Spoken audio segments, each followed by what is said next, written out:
There's no question about it. Tax reform is a major victory for President Trump after a year in which he's had few victories on Capitol Hill. And no matter how you slice it, this is a difficult process. It always is. Even just convincing your own party which deductions to cut, which deductions to expand, which tax rates, which brackets, all the special interests. It is a hard thing to pull off. The president has done it, and he deserves credit. But I don't sense any popping of the champagne corks, and here's why.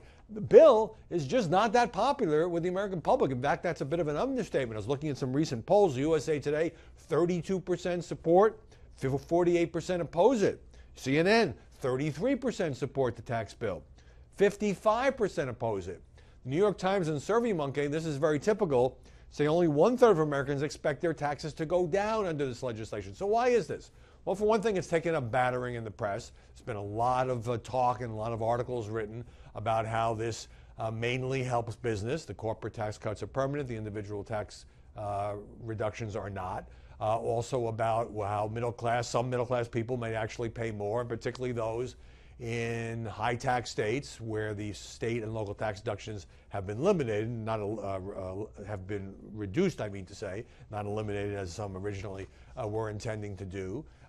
There is also the questions about whether people believe that they will be affected. I mean, there's so much cynicism now. Big tax cut, and people say, yeah, well, that'd be for the rich. It won't really affect me.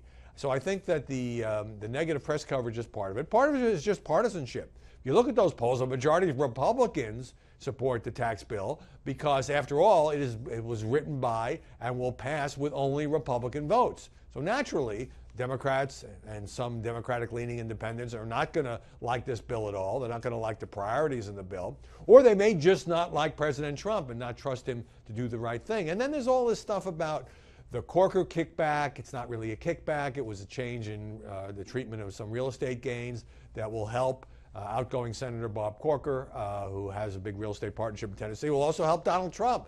I don't think that should be the standard by which it is judged. Whether that particular provision should have been snuck in at the last minute is another question. But, rich people are going to have their taxes cut a lot because they pay a lot of taxes.